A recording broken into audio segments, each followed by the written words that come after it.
2 Pierre, chapitre 1. On va aller jusqu'au verset 11 alors.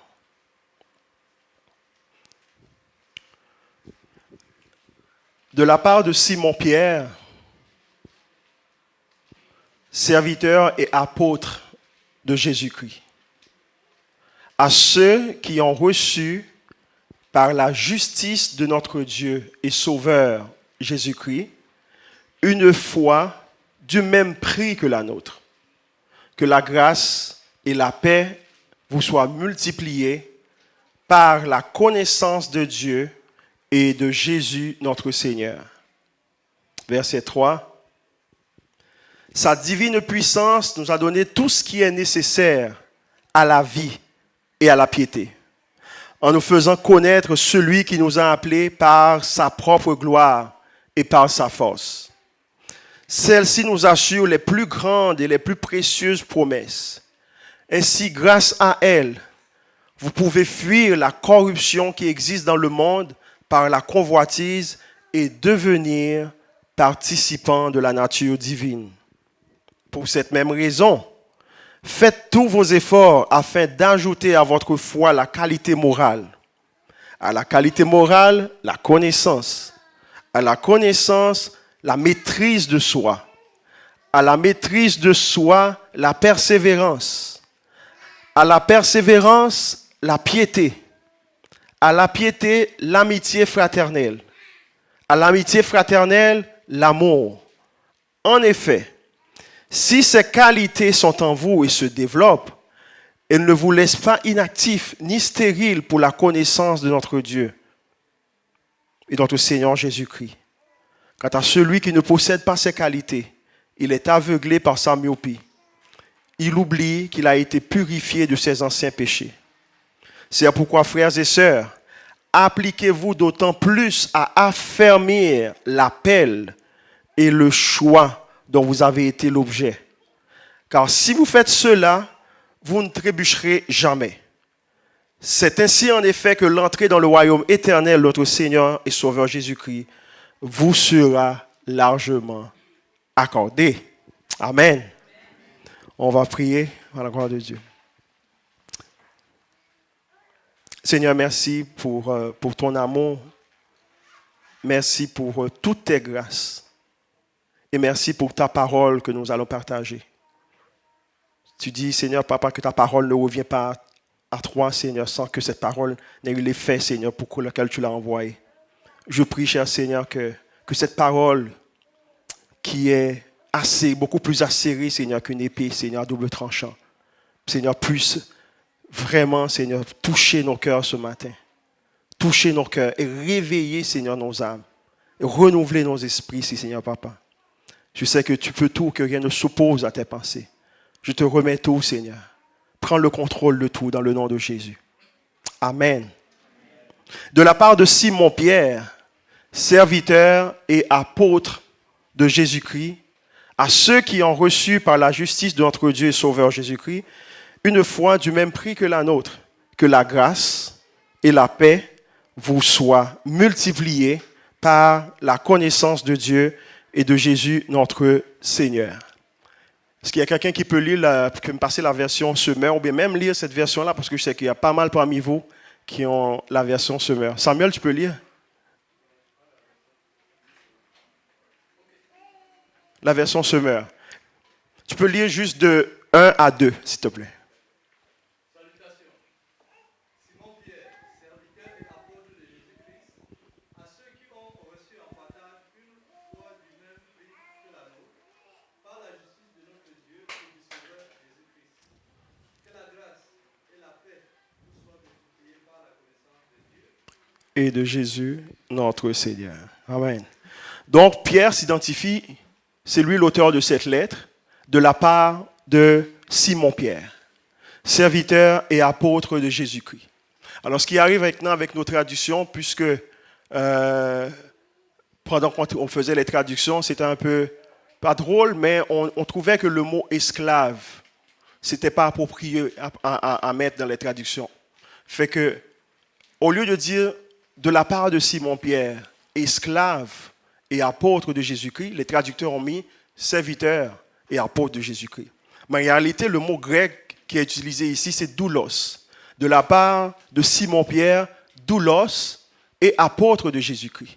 Et la bonne traduction pour doulos, c'est esclave. De la part de Simon-Pierre, esclave et apôtre de Jésus-Christ. C'est la bonne traduction. Lorsque dans la parole de Dieu, on entend que dans la parabole, Jésus dit « Viens et fidèle serviteur ». En réalité, c'est « bien et fidèle esclave ». Donc la traduction, c'est « esclave ». Esclave de Jésus. Et c'est comme ça que Pierre se présente. De la part de Simon-Pierre, esclave et apôtre de Jésus-Christ. Donc quand on est esclave, vous le savez bien, quand on est esclave, on est la propriété du maître. On est la propriété du maître. Le maître a droit de vie et de mort sur l'esclave. Droit de vie et de mort sur l'esclave. Quand quelqu'un est esclave, l'esclave n'a pas de droit. Il n'y a pas de droit à l'esclave. Il dépend de la volonté du maître. Il doit faire ce que le maître lui dit de faire. Il lui doit obéissance totale. À cette époque, pendant l'Empire gréco-romain, l'esclave n'avait non plus, il n'y avait pas de citoyenneté. Donc l'esclave ne pouvait pas dire qu'il est juif, qu'il est romain, qu'il est grec. Il n'y a pas de citoyenneté. Son statut est esclave. Il est esclave, il n'a aucun droit légal. Aucun droit légal. Dans le fond, si son maître, il trouve que son maître lui fait trop de tort, il ne peut pas un jour se présenter au tribunal qui dit « Oh juge, mon maître me fait passer pas mal de choses ». Il n'y a pas ce droit-là. Il n'a pas de parole. Il n'a aucun droit légal. Si toi, tu es victime d'un abus, et par malchance, la personne qui est témoin de cet abus-là est un esclave, t'es faite. Parce que lui, il ne peut pas se présenter dans un tribunal pour être témoin pour toi. Donc, l'esclave n'a aucun droit légal à cette époque. Aucun droit légal. Alors, avec une telle description, vous comprendrez qu'il n'y a aucune gloire à se faire appeler esclave. Et pourtant, l'apôtre Pierre, que Paul considérait comme une colonne de l'Église à l'époque, il se présente comme esclave de Jésus-Christ. De la part de Simon-Pierre, esclave de Jésus-Christ. De la part de Simon-Pierre, celui qui soumet sa volonté à Jésus-Christ. De la part de Simon-Pierre, qui veut vivre seulement pour Jésus. De la part de Simon-Pierre, celui qui doit obéissance totale à Jésus-Christ. De la part de Simon-Pierre, celui qui dépend complètement de Jésus-Christ. En réalité, c'est ça qu'il veut dire. De la part de Simon-Pierre, esclave de Jésus. De la part de celui qui se soumet volontairement à Jésus-Christ. Si on parle d'esclave, il faut aussi parler du maître. Parce que l'esclave a un maître. Est-ce que vous êtes d'accord avec moi? L'esclave a un maître. Je vous ai dit tantôt que l'esclave est la propriété du maître. Le maître fait ce qu'il veut avec l'esclave. Il fait ce qu'il veut avec l'esclave. L'esclave est comme un bien immobilier. Un bien mobilier. Le maître fait ce qu'il veut. Vraiment ce qu'il veut avec l'esclave. Je répète les mêmes choses parce que je veux juste que vous me suivez lorsqu'on va aboutir sur d'autres choses par la suite. Donc l'esclave est la propriété du maître. Le maître fait ce qu'il veut avec l'esclave. Le maître a droit de vie et de mort sur l'esclave. L'esclave n'a aucun droit légal. L'esclave est la propriété du maître. Alors, imaginez les souffrances. Imaginez l'enfer que vit un esclave lorsque son maître a un cœur méchant. Imaginez les souffrances de cet esclave-là lorsque son maître est un maître méchant. Parce que le maître peut faire ce qu'il veut avec l'esclave. Et puis c'est de même, je peux vous inviter aussi à imaginer la joie que peut ressentir un esclave lorsque son maître a un bon cœur. On peut être deux esclaves. Si ton maître est méchant et mon maître est bon, on vit deux réalités différentes. Quoique on a le même titre, on a le même statut. Celui qui a un maître, qui a un bon cœur, il n'a aucune raison de se plaindre. Parce que le maître lui donne tout ce qu'il a besoin. Est-ce qu'on est là? Et ce matin, c'est notre réalité. C'est notre réalité ce matin. Nous sommes les esclaves de Jésus. Nous sommes les esclaves de Jésus et nous devons en être fiers. Fiers d'être esclaves. Fiers d'être esclaves. Pourquoi? parce que notre maître est bon. Nous sommes fiers d'être esclaves de Jésus parce que Jésus est plein de bonté. Nous sommes fiers d'être esclaves de Jésus parce que Jésus est miséricordieux. Fiers d'être esclaves. Nous sommes dans la joie. Je suis content d'être appelé esclave de Jésus. Je suis content d'être appelé esclave de Jésus. Parce que mon maître a un bon cœur. Un bon cœur. Un bon cœur. Donc, il veut mon bien. Il veut mon bien. Je suis la propriété de Dieu. Comme esclave, je suis la propriété de Dieu. Et ce Dieu est riche en bonté. Ce Dieu est riche en miséricorde. Les enfants d'Israël disaient, louez l'Éternel car il est bon, car sa miséricorde dure à toujours. Donc mon maître est un Dieu dont la miséricorde dure à toujours. Donc je suis fier d'être appelé l'esclave d'un maître comme ça.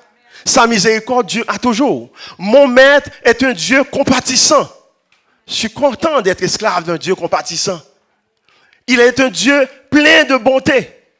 La Bible nous dit que les bontés de mon maître ne sont pas épuisées. Ses compassions ne sont jamais à leur terme. Fait que je suis content d'être appelé esclave de Dieu. Parce que je bénéficie de sa bonté, de sa miséricorde. Les bontés de l'Éternel ne sont pas épuisées, ses compassions ne sont pas à leur terme. Je suis esclave de Jésus et je veux rester esclave de Jésus. Je veux rester esclave de Jésus. Dans la parole, il est dit dans Matthieu 11, « Venez à moi, vous tous qui êtes fatigués, et je vous donnerai quoi? Du repos. Mon maître me donne du repos. Repos pour mon âme. Repos pour mon esprit. » Alors, quelle joie d'avoir Jésus pour maître. Il y a même un chant qui le dit. Quelle joie d'avoir Jésus pour maître. Il me donne du repos. Venez à moi, vous tous qui êtes fatigués, et je vous donnerai du repos. Et il dit quelque chose d'autre. Prenez mon joug sur vous. Prenez mon joug sur vous. Car quand je suis humble et quand je suis doux et humble de cœur. Car je suis doux et humble de cœur. Donc, mon maître est doux. Mon maître est humble de cœur. Alors, vous comprendrez que Pierre n'avait aucune honte à se faire appeler esclave de Jésus-Christ. De même que nous, aujourd'hui, ne devrions avoir aucune honte de se faire appeler esclave de Jésus-Christ. Esclave d'un Dieu plein de bonté et de miséricorde. Esclave d'un Dieu qui est doux, qui est humble de cœur. Esclave d'un Dieu qui donne du repos à mon âme. Esclave de Dieu. Esclave de Dieu. Il y a une deuxième vérité que je voudrais aussi partager avec vous par rapport à ce mot. Je vous dis que nous sommes esclaves de Dieu. Vous êtes là. Mais il faut comprendre que je ne parle pas d'un esclavage forcé. Je ne parle pas d'un esclavage forcé. Mais plutôt ce que je pourrais appeler une servitude ou bien un esclavage volontaire. Dieu ne force personne. Dieu ne force personne. Il est doux, il est humble de cœur. Il ne peut forcer personne. Il est doux, il est humble de cœur. Dieu ne force personne. C'est un esclavage volontaire. Je veux me soumettre à Dieu. De par ma volonté, je me soumets à Dieu. Et pour vous expliquer ça, que l'esclavage dont je parle ici, ce n'est pas quelque chose de forcé, c'est vraiment quelque chose de volontaire. Je vous invite à tourner votre Bible dans Exode chapitre 21. Exode chapitre 21, on va lire les versets 1 à 6. Exode chapitre 21, les versets 1 à 6. Oui.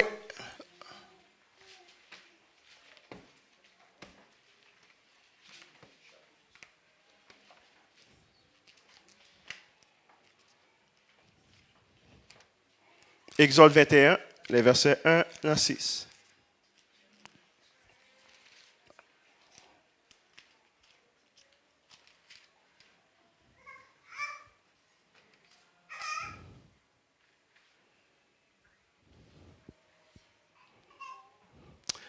Alors, je lis pour vous. Voici les règles que tu leur présenteras. Si tu achètes un esclave hébreu, il servira 6 années, mais la 7e, il sortira libre. sans rien payer. S'il est entré seul, il sortira seul.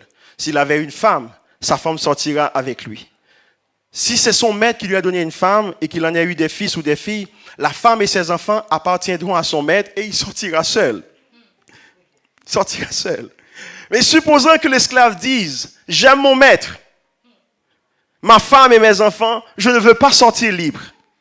Alors son maître le conduira devant Dieu, le fera approcher de la porte ou de son montant et lui percera l'oreille avec un poinçon. Ainsi l'esclave sera pour toujours à son service. Alors je veux attirer votre attention sur le fait que, à l'époque, vous savez que les enfants d'Israël étaient esclaves en Égypte.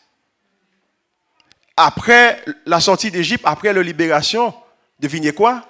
Ils ont aussi des esclaves. Ils ont commencé aussi à avoir eux-mêmes des esclaves. Ils ont commencé aussi à avoir des esclaves. Mais par contre, dans la loi, Dieu réglementait quand même ce système-là. Il dit, mon ami, si tu veux avoir un esclave, tu l'as pour 6 ans. À la 7e année, il est libre. Tu l'as pour 6 ans, il va travailler pour toi pendant les 6 années, un peu dans la logique de Jacob chez Laban.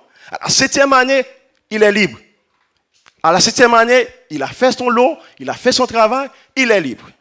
Mais, à la 7e année, on peut retrouver 2 groupes d'esclaves. Il y en a qui n'attendent que la 7e année pour prendre leur bagage et partir. Il y en a qui contrôlaient la 7e année depuis la 6e année. Oh, il me reste 30 jours, il me reste 29, il me reste 28, etc. Jusqu'à la 7e année. Puis, au premier jour de la 7e année, bye bye. Ça, c'est le premier groupe d'esclaves. Il y a un deuxième groupe. À la 7e année, il réfléchit un petit peu. Il réfléchit. Il dit, mais j'aime mon maître. Bien qu'il est déclaré libre par la loi de Dieu, parce que Dieu dit à la 7e année, il est libre. Mais à la 7e année, bien que le gars ait déclaré libre, mais il décide quand même de rester dans la maison du maître pour le servir. Et vous voyez la déclaration, j'aime mon maître. Il décide quand même, bien qu'il a cette liberté-là, mais il décide de ne pas profiter de cette belle liberté, mais de rester dans la maison du maître pour le servir. Et c'est un peu l'image dans le mot doulos qu'on a vu de la part de Simon-Pierre, esclave de Jésus-Christ. De la part de Simon-Pierre, celui qui décide volontairement de se soumettre à Dieu. Bien que je pouvais faire d'autres choses, mais je décide de rester au pied du maître. De la part de Simon-Pierre, celui qui veut vivre et plaire à Dieu. C'est la même chose pour nous. Ce n'est pas un esclavage forcé. Nous sommes reconnaissants de ce que Dieu nous a sauvés. Il nous a pris des ténèbres, il nous a mis dans la lumière. Et pour cela, par reconnaissance, Seigneur, je veux te servir. Seigneur, je veux rester toujours à tes pieds. Seigneur, tu es bon pour moi. C'est toi qui m'as racheté. C'est toi qui m'as sauvé. Je ne veux pas partir. Je veux rester dans tes bras. Parce que nous sommes conscients de ce qu'il a fait. C'est un peu ça lorsque Pierre dit, je suis esclave de Dieu. Esclave de Dieu. Je décide volontairement de servir Dieu. Et Pierre qui écrit aujourd'hui, il a vécu une situation un jour où Jésus parlait avec plusieurs disciples. À un certain moment, la majorité de ceux qui étaient avec Jésus ont pris leur bagage et sont partis. Puis Jésus dit, mais vous, qu'est-ce que vous faites là? Pourquoi vous restez? Et Pierre avait dit à cette époque, Seigneur, à qui irions-nous? Car tu as les paroles de la vie éternelle. À qui irions-nous? À qui irions-nous? À qui irions-nous, Seigneur? Tu as les paroles de la vie éternelle. Je veux rester à tes pieds. Je veux te servir. Tu m'as libéré de la puissance des ténèbres. Seigneur, je veux rester à tes pieds. C'est toi qui es mon maître. Donc l'esclave du Seigneur ne vit plus pour lui-même. L'esclave du Seigneur ne vit plus pour lui-même. L'esclave du Seigneur est la propriété du Seigneur. Je répète, on est la propriété de Dieu. On est la propriété de Dieu. Seigneur, je m'abandonne à toi. Seigneur, j'abandonne mes droits. Seigneur, j'abandonne mon indépendance. Seigneur, je déclare allégeance complète et totale à toi. Je suis à toi. Tu es mon maître et je suis ton esclave. Seigneur, je veux te plaire, que ma vie te plaise. Et c'est ça que Paul dit, j'appartiens à Jésus-Christ. J'ai crucifié ma chair avec ses passions et ses désirs. Parce que j'appartiens à Jésus. Je me livre à mon Dieu. Nous, on le chante ici. Je me livre totalement. Tu peux m'utiliser. Ça, c'est la chanson d'un esclave. Je me livre totalement. Tu peux m'utiliser. Fais ce que tu veux avec moi. Transforme-moi. Rends-moi conforme à toi. Tu es le potier, je suis l'argile. Donne-moi la forme que tu veux. Donne-moi la forme que tu veux. Il y a un autre chant des fois qu'on chante. Oui, prends tout, Seigneur. Oui, prends tout. Entre tes mains, j'abandonne tout avec bonheur. J'abandonne mon corps, mon âme, mon esprit. Prends tout, Seigneur. Avec bonheur. Avec bonheur. Avec bonheur. Prends tout, Seigneur. Je ne vis plus pour moi-même, mais pour mon Seigneur, mais pour mon Maître. Donc, étant esclaves de Dieu, nous sommes la propriété exclusive de Dieu. C'est-à-dire que notre esprit, notre corps, notre âme appartiennent à Dieu. Notre esprit, notre âme, notre corps appartiennent à Dieu. Et le fait qu'on connaît la propriété exclusive de Dieu, ça veut dire tout simplement que Satan n'a aucun droit sur nous. Et c'est là l'avantage d'être esclave de Dieu. Satan n'a aucun droit sur mon âme. Satan n'a aucun droit sur mon corps. Satan n'a aucun droit sur mon esprit parce que mon âme, mon esprit, mon corps appartient au Seigneur. Satan n'a aucun droit. Je ne suis pas sous la domination de Satan. J'appartiens à mon maître. Et mon maître veille sur moi. Mon maître me protège. Mon maître me garde. Satan n'a aucun droit sur moi. Il m'a racheté par son sang. Et c'est pour ça que Pierre n'a aucune honte à se faire appeler esclave de Jésus. Parce qu'avec ça vient la protection. Avec ça vient les bénédictions. Est-ce que vous êtes là? Il y a un texte dans la Bible qui dit « Mon corps est pour le Seigneur et le Seigneur est pour mon corps. » Alors, qui peut? Si le Seigneur est pour moi, que peuvent me faire des créatures? Que peuvent me faire des hommes? Le Seigneur est pour moi. Je suis à lui. Je suis à lui. Vous connaissez probablement l'histoire du prophète Balaam. Vous savez, à un certain moment, alors que le peuple de Dieu rentrait en Canaan, puis là, les rois des alentours, il y avait une panique chez ces rois-là. Puis il y a un certain roi qui s'appelait Balak, qui avait peur du peuple de Dieu. Qu'est-ce qu'il fait? Il envoie des messagers chercher un monsieur qui s'appelle Balaam. Il dit, viens ici et viens me maudire ce peuple. Viens maudire ce peuple-là. Viens maudire ce peuple-là. Parce que Balak ne voulait pas affronter le peuple de Dieu. Il appelle Balaam, viens maudire ce peuple. Alors si vous lisez bien le texte, vous allez voir que Balaam est venu. Pour faire une histoire courte, le gars, Dieu lui dit non, mais il prie quand même. Des fois, Dieu nous dit non, mais on prie quand même. C'est comme si Dieu ne sait pas ce qu'il veut. Dieu lui a dit non, mais il prie quand même. Bon, finalement, Dieu dit, bon, vas-y. Alors, il arrive sur la scène.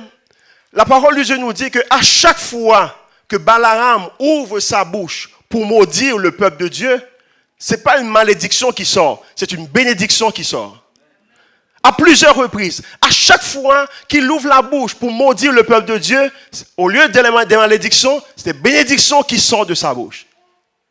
À chaque fois, à plusieurs reprises. Finalement, le roi qui l'avait invité est fatigué de ce monsieur-là, parce que je t'ai invité pour maudire un peuple, et là tu le bénis. À chaque fois qu'il ouvre sa bouche, c'est les bénédictions qui sortaient. Alors, si vous lisez bien le texte, vous n'allez voir en aucun endroit où l'auteur du texte nous dit que le peuple de Dieu était au courant de ce qui se passait. Aucun endroit. Dieu parlait à Balaam. Balaam faisait ces choses. Balak faisait pas mal de choses. Mais le peuple de Dieu n'était même pas au courant. Ils faisaient leurs choses. Ils vaquaient à leur activité de tous les jours. Mais Dieu combattait pour eux dans le silence. Ils étaient même pas au courant. Pourquoi? Parce qu'ils étaient la propriété de Dieu. Mais c'est la même chose pour nous ce matin. Nous sommes la propriété de Dieu. Qu'est-ce que soit ce qu'on dit contre nous, Dieu combat pour nous. Il dit à ta parole que toute âme forgée contre vous sera sans effet.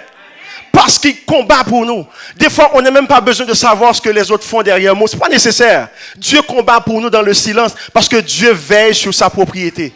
Dieu veille sur... Moi, je veille sur mes enfants. Dieu veille sur moi. Et Dieu n'abandonne jamais. Dieu n'abandonne jamais. Dieu n'abandonne jamais. Alors, quel plaisir, quelle joie d'avoir Jésus pour maître. Quelle joie d'avoir Jésus pour maître. Il prend soin de moi. Il prend soin de moi dans le même texte, un peu plus loin dans Deutéronome, il nous dit que la magie, la sorcellerie, la divination ne peuvent rien contre les enfants d'Israël. Parce que nous sommes la propriété de Dieu.